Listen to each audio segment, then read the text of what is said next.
السلام علیکم ورحمۃ اللہ وبرکاتہ۔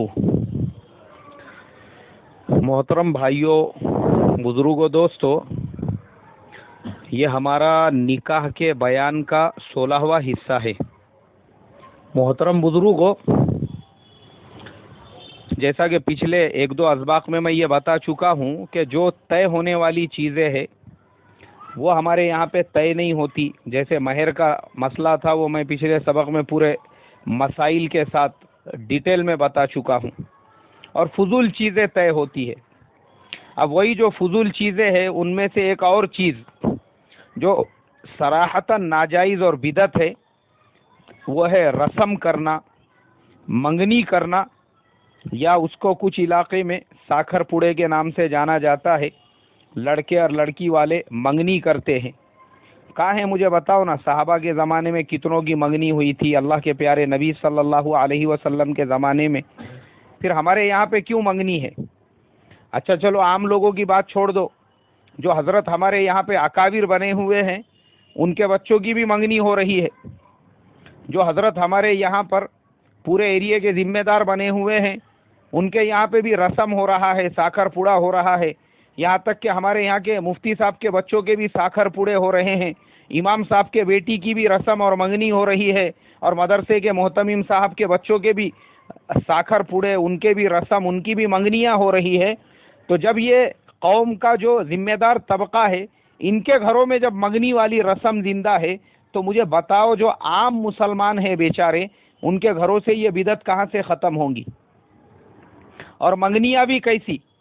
جو چیز جس کی بنیاد ہی ناجائز اور حرام چیز پر، امور پر ہو رہی ہے، جو چیز کی شروعات ہی اللہ اس کے رسول کے ناراضگی سے ہو رہی ہے، اس میں خرابیاں، بربادیاں، لڑائی جھگڑے تو ہونے ہی والے ہیں۔ اس لیے میں نے کئی منگنیوں کے رسم میں دیکھا ہوں، لوگ منگنی کرتے ہیں، وہ منگنیوں کے اندر جو ہے اب اللہ رسول کے حکم توڑے جا رہے ہیں۔ بعض منگنیوں میں اتنا خرچ ہوتا ہے، 150 200 500 1000 لوگوں کا کھانا منگنی میں بن رہا ہے، اور پھر اس کے اندر 1.5 2 لاکھ روپئے خرچ ہو رہے ہیں۔ اس کے لیے بھی بڑے بڑے ہال کیے جا رہے ہیں، بنیاد پڑی ناجائز پر۔ اور پھر رازگی اور ناراضگی جو غیروں کا طریقہ ہے، ایک دوسرے کو ٹاویل اڑانا، ایک دوسرے کو لنگی اڑانا، ایک دوسرے کو چڈی پہنانا، ایک دوسرے کا پیجامہ اتارنا، ایک دوسرے کو ساڑی پہنانا، ایک دوسرے کو لہنگے اڑانا، ایک دوسرے کے سر کے اوپر دوپٹے رکھنا، ایک دوسرے کے جھپوٹے پکڑ کے ٹکرا مارنا دیوار کو، یہ مسلمانوں کا طریقہ نہیں ہے یہ۔ اب یہ جب چیزیں ہمارے منگنی میں آ گئی تو ان باتوں کی وجہ سے منگنیاں ٹوٹ رہی ہے۔ بولے کیوں نہیں؟ بولے وہ منگنی میں جو تم نے چڈیا اڑائے تھے اس کا تاگا برابر نہیں تھا، وہ بغیر ناڑوں کے تھے، اس کے لیے لڑائی جھگڑے۔ ایک جگہ پہ میں نے دیکھا، بازو میں دکان میں بیٹھا ہوا تھا میرے ایک دوست کے ساتھ، تو رکشے کے اندر 2 4 مستورات آئی اور روڈ پہ کھڑے رہ کے وہ گالی گلوچ کرنے لگی۔ تو سامنے والا جب دروازہ کھلا، سامنے سے بھی کچھ مستورات نکلی۔ بولے بھائی کیوں گالی گلوچ کر رہے ہیں؟ ان عورتوں نے کہا کہ ہمارے جو منگنی کا معاملہ تھا اس کے اندر تم لوگوں نے یہ سستے کی اور 3rd کلاس کی جو ساڑیاں تھی وہ ہمارے عورتوں کو اڑائی، یہ ہم سب واپس دینے کے لیے آئے۔ انہوں نے روڈ پہ وہ پورا سامان پھینکے اور چلے گئے۔ میں نے میرے وہ دکان والے دوست سے پوچھا، میں بولا بھائی کیا معاملہ ہے؟ بولے یہاں پہ 2 4 دن پہلے منگنی کی رسم تھی، منگنی میں لڑائی جھگڑے ہو گئے اس بات کو لے کر کہ لڑکے والوں کا بولنا یہ تھا کہ ہمارے آنے والی عورتوں کو تم نے برابر سے ساڑیاں جو مہنگے والی قیمتی ہوتی ہے وہ نہیں لے کر آئے، یہ سستے والی ساڑیاں یہ ہم کو نہیں چاہیے۔ اب اس کے اوپر سے وہ منگنی بھی ختم ہو گئی، وہ منگنی بھی کینسل ہو گئی۔ اب وہ منگنی کی رسم میں جو خرچہ کیا گیا تھا 50 سے 60 ہزار روپئے، اس کی بھرپائی کون کرے گا؟ اور اتنی ساری فارمیلٹیز جو ہوئی تھی اس کا ذمہ دار کون بنے گا؟ تو بنیاد جب حرام پہ پڑ رہی ہے تو مسائل پیدا ہونے والے ہی ہے۔ تو یہ منگنی کو ختم کرنا ضروری ہے، جو ہے ہی نہیں شریعت کے اندر، تو پھر یہ منگنی کی رسم کہاں سے، جس کے نام پہ لاکھوں کروڑوں روپئے خرچ ہو رہے ہیں، اور وہ ختم ہو جائے یا ٹوٹ جائے اور اس کے بعد وہ منگنی کینسل ہو جائے، اس کے بعد میں پھر آپ کو افسوس الگ سے ہو رہا ہے۔ اور میں بتاتا ہوں آپ کو، مجھے ایک صاحب نے فون کیے، ارے بولے سنڈے کو کیا کر رہے؟ میں بولا کچھ بھی نہیں، بولو کچھ خاص کام نہیں؟ بولے وہ لی میریڈین کے اندر ایک چھوٹی سی میں نے دعوت دیے ہوا ہوں، آپ بھی آ جاؤ۔ اب مجھے لگا شاید کوئی آفیشیل دعوت ہوگی، کیونکہ اکثر میرا ایسی جگہوں پر جانا آنا ہوتا ہے تو وہ یا تو بزنس ریلیٹڈ یا پھر اپنے کام کے سلسلے میں کوئی میٹنگ وغیرہ رہی تو میں جاتا آتا ہوں. مجھے لگا شاید اسی سے ریلیٹڈ کوئی اہم ضروری کام ہوگا. لیکن جب میں وہاں پہ سنڈے کو پہنچا تو وہاں پہ کیا تھا، بوفے ڈنر کا وہاں پہ پروگرام عالی شان طریقے سے رکھا ہوا اور بہترین طریقے سے اسٹال لگے ہوئے، اور وہاں پہ شاہی انداز کے اندر کھانا کھلایا جا رہا ہے، اور اس کے علاوہ بیٹھنے کے لیے آپ کے لیے بہترین انتظام. اور وہاں پہ جو ہے تھوڑا سا وہ جو ہال بنا ہوا تھا اس کے اندر جو ہے بہترین طریقے سے جو ہے لڑکا لڑکی دو بیٹھے ہوئے.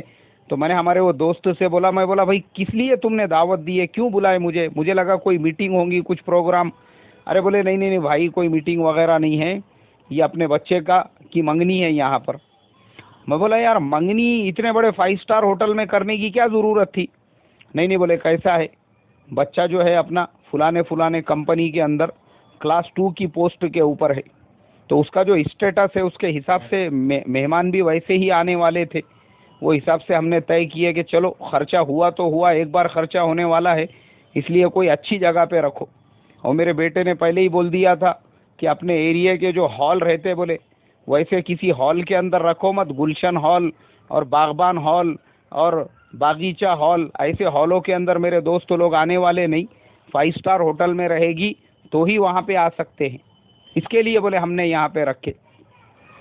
تو میں بولا یہ کیا قیمت وغیرہ، یہ ہال کی کیا قیمت ہے، کیا ہے؟ بولے کچھ بھی نہیں ہے، صرف جو ڈنر ہے اس کے پیسے دینے کا، اس کے ساتھ میں یہ فری ہے. ایک آدمی کے 4,500 روپیے وتھ انکلوڈ آل ٹیکسز، یعنی 4,500 روپیے پر پرسن کا خرچہ ہے، اور 250 لوگوں کے لیے ہم لوگوں نے بکنگ کی ہوئی ہے. انا للہ و انا الیہ راجعون. اب اندازہ لگاؤ میرے محترم بزرگوں، آپ اندازہ لگاؤ 10 لاکھ کے اوپر جو خرچ ہو رہا ہے وہ صرف اور صرف منگنی کی رسم کے اندر 10 لاکھ سے زیادہ کا خرچ ہو رہا ہے، اور 10 لاکھ روپیے سے زیادہ اڑائے جا رہے ہیں.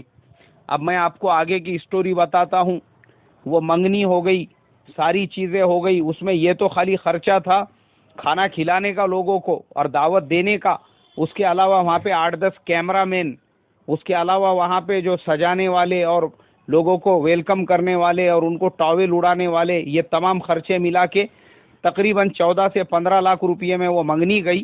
اور پھر اس کے بعد تقریباً 6 مہینے بعد مجھے پتا چلا کہ وہ منگنی بھی کینسل ہو گئی. ہمارے ان دوست نے مجھے بتایا، بولے نہیں یار وہ ہمارے بیٹے اور وہ لڑکی کے درمیان میں واٹس ایپ کے اوپر کچھ چیٹنگ چلتی تھی، تو دونوں کے بیچ میں کچھ حجت ہو گئی، تیری میری ہو گئی، آپس میں لڑائی جھگڑے ہو گئے.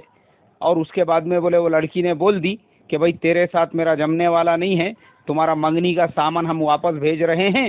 اور اس کے بعد میں رشتہ بھی ختم ہو گیا. انا للہ و انا الیہ راجعون. میں نے کہا کہ 10 لاکھ روپیے 14 سے 15 لاکھ روپیے تم نے خرچ کیے، پورے کے پورے برباد ہو گئے. اور وہ برباد ہونے کے بعد میں پھر یہ جب منگنی کی رسم ہی باقی نہیں رہی تو کیا فائدہ کیا ہوا تم کو؟ وہ تو وہی مثال ہو گئی کہ باہر آنے سے پہلے خزاں چلی آئی. بس ایسا ہی ہوا. میں بولا تمہارے ساتھ میں بھی. تو میرے محترم بزرگوں، یہ آج ہماری قوم کا حال ہو چکا ہے کہ منگنی کی رسموں کے اوپر لوگ لاکھوں روپیے اڑا رہے ہیں اور حاصل اس کا کچھ بھی نہیں ہے، الٹا بربادی ہے، الٹا پیسے کی جو کا ضیاء ہے. یہ اس کے لیے ہمارے سماج، ہمارے معاشرے میں ہم کو آنا پڑے گا اس چیز کے اوپر کہ لڑکا لڑکی اگر پسند آئے وہیں پہ نکاح طے کرو اور وہیں پہ نکاح کر دو فوراً آنے والے جمعرات کو عصر کی نماز کے بعد. یہ کیا ہے؟ یہ لوگ منگنیاں کر کے بیچ میں گیپ دیتے ہیں، سال بھر کا گیپ، 1.5 سال کا گیپ، اور اس گیپ کے درمیان میں وہ لڑکی جو ہے کوئی دوسرا عاشق ڈھونڈ کے اس کے ساتھ میں روانگی کے آداب لے لیتی، اور یہ حضرت جو ہے اپنے بابو راؤ کے ساتھ میں بس ماتم مناتے بیٹھے ہوئے رہتے اور بس اللہ تبارک و تعالیٰ سے دعا کرتے رہتے. اس کے علاوہ کیا ہے؟ تو ایسا ہوتا ہے. اور بعض اوقات ایسا ہوتا ہے لاکھوں روپیہ منگنیوں میں خرچ ہوتے ہیں، اور کئی مثالیں اور کئی واقعات ہیں. لڑکا لڑکی ایک دوسرے سے چیٹ شروع کرتے ہیں، بات شروع کرتے ہیں، اسی میں ان میں لڑائی بھی ہو رہے ہیں، جھگڑے بھی ہو رہے ہیں، اور پھر کچھ ایسی باتیں پتہ چل رہی ہے، لڑکے کو پتہ چل رہا لڑکی کے اور بھی لڑکوں سے لپڑے ہیں، لوچے ہیں، ٹنٹے ہیں، اور اس کے بعد میں لڑکی کو پتہ چل رہا ہے کہ لڑکا بہت زیادہ چابرا ہے اور بھی لڑکیوں کے ساتھ میں اس کے لوچے لپڑے ہیں. اب وہ منگنی میں جو لاکھوں روپیے خرچہ ہوئے تھے وہ ضائع ہو گئے، برباد ہو گئے، اور دونوں کے بیچ میں شادی سے پہلے ہی ڈیوائڈ اینڈ رول والا جو مسئلہ تھا، دونوں کے بیچ میں ایک پارٹیشن آ گیا. اب میرے محترم بزرگوں، یہ چیزیں کیوں پیدا ہو رہی ہے؟ بدعتوں کے راستے پہ چلنے کی وجہ سے. اس لیے معاشرے سے اکھاڑو اس کو. یہ ہمارے شریعت میں کہیں نہیں ہے. ٹاویل اڑانا، لنگی اڑانا، چڈیا اڑانا، اور لوگوں کو جو ہے بنین اڑانا اور ٹاویل اور کیا بولیں گے ساڑی اڑانا، یہ کہیں پر بھی شریعت کے اندر نہیں ہے. اگر آپ اللہ اور اس کے رسول کو راضی کرنا چاہتے ہیں تو لڑکے والے اگر آپ ہیں تو لڑکی والوں سے کہو بھائی ہم سنت کے مطابق ڈائریکٹ نکاح کریں گے، یہ منگنی والا طریقہ ہمارے یہاں نہیں. اور اگر آپ لڑکی والے ہیں تو لڑکے والوں سے کہو ہم سنت والے لوگ ہیں. انشاءاللہ اللہ خود سنت کے راستے پر چلنے کی وجہ سے آپ کے لیے آگے کے راستے آسان فرمائیں گا. اور اگر ایک بدعت کو زندہ کرو گے منگنی کی، اس کے بعد میں پھر دوسری بدعت زندہ ہوں گی ایک دوسرے کو کپڑے اڑانے کی، اور پھر جب بدعت آ گئی پھر کپڑے ایک دوسرے کو پسند نہیں آئے تو لڑائی کا توڑ کا ذریعہ بنے گا. اور منگنی کے بعد جو گیپ ہے اس میں لڑکا لڑکی حرام کاری کا ذریعہ بنیں گے. اور کہیں ایسا نہ ہو کہ پھر جھگڑے لپڑے ٹنٹے دونوں کے درمیان ہو گئے تو پھر نکاح ہونے سے پہلے ہی رشتہ ختم ہو رہا ہے. اللہ اس سے میری تمہاری حفاظت فرمائے. السلام علیکم ورحمۃ اللہ وبرکاتہ.